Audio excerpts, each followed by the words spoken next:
Hello everyone, and welcome to the English Teacher's Guide to the EDEXCEL GCSE English Literature paper. And we're focusing on paper 1, which is response to prose. And today we're going to concentrate on exactly how you can create a star for the response to question B. Now, first of all, let me show the structure of the paper to know exactly what we're talking about. So Unit 1, which is the Understanding Prose paper, is 50% of the total literature grade, so a highly important exam. It's 1 hour and 45 minutes in total, and there are two sections, Section A and B. Section A, which is what we're focusing on today, has 4 sub-questions. A is normally about character.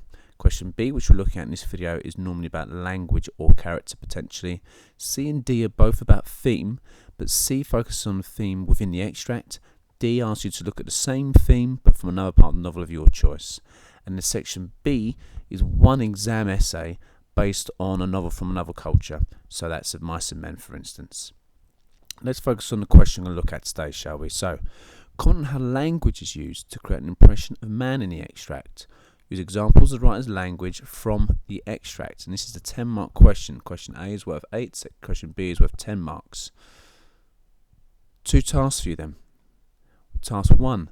What do you need to do within question B in order to achieve 10 out of 10? So what do you need to focus on? What's the question asking you to do? And secondly, what method are you supposed to use in order to accomplish perfect marks? Now I need you to pause this, write down what you think you need to do, and obviously we'll reveal the answer in a moment. So, this is what you need to do. This is the mark scheme.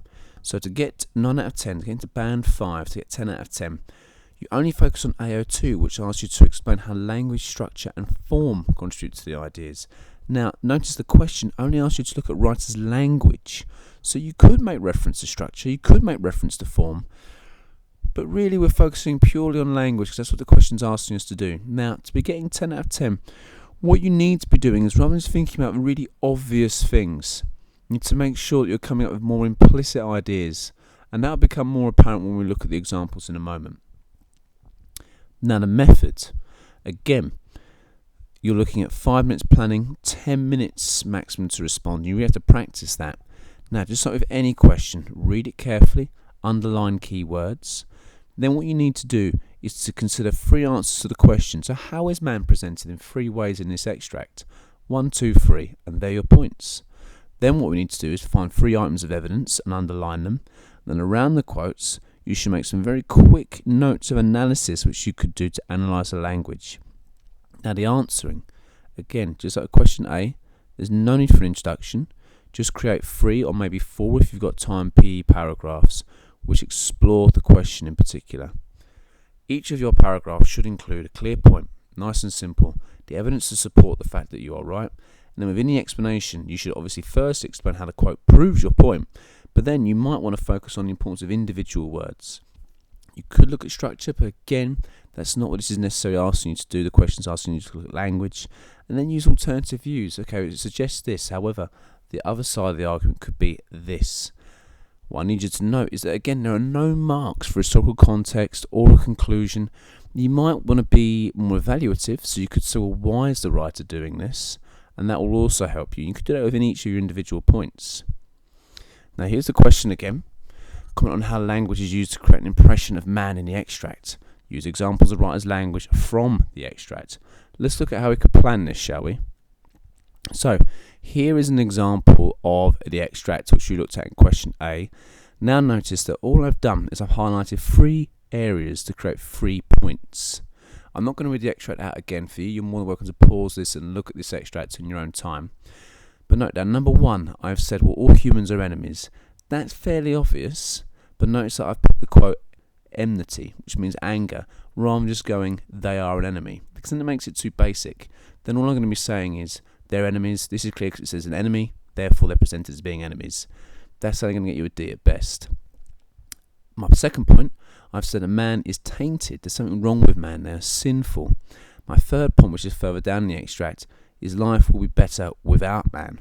Now there will be some extracts you get in an exam where there'll be loads of ways you can see you need to get points, but some extracts can be harder to use than others, and you need to make sure you practice in order to get used to using different kinds of extracts to help you achieve the perfect marks. But let's look at my answer then, shall we? So That's me planning. I could have put down some extra notes of analysis, but that's entirely up to you. I do recommend you point under, you should highlight some of the individual words, and make a quick note about what it means, how it supports your point. But let's look at my answer. So, the first impression Orwell creates of man is that all human beings are the enemy. Notice I'm perceptively using an evidence there as well. I'm integrating it into my ideas. Orwell's use of the group nouns, but terminology doesn't hurt anyone. Man highlights that this view isn't just for Jones, but for all humans. This is then further clarified through the use of two legs as a method to distinguish between animals and humans, helping to create a sense of hostility through the deliberate use of enemy to create conflict, which leads to the rebellion. So I know the rebellion is outside the extract, but I'm evaluating how that quote helps prove what I'm suggesting in the point. Also, with terminology, you don't necessarily get marks for using terminology for this question, but obviously if you sound a star, you're more likely to be a star. If you write in a very basic way with lots of grammatical errors, you're suggesting to the marker that you're not someone who should be achieving perfect marks, although that you don't need to necessarily worry about that in the mark scheme, but it's about making an impression. Let's look at the second point. Within the extract, the character Major also creates the impression that mankind is tainted, as he implores the other animals to not adopt their vices. Now, ready for the better analysis the deeper analysis, if you will. Firstly, the phrase adopt highlights that no animal has these negative traits. Therefore, they can only learn them from man, because adopt is to take something from someone else, to take it on yourself. The use of vices helps to strongly create a negative perception of man, as this suggests man is wicked and partakes in truly sinful activity. To clarify this further, Major then lists a number of things that man does, which he deems wrong, to not only reinforce the view that man is tainted, but how extreme their sin is. Now that is a little bit more like structure, but if I'm just mentioning the number of things that are written down, that is also focusing on the language choices, because Orwell is deliberately using a number of different things he's listing there. It is structure, but I can get away with that for my language because it's the things that he's written down.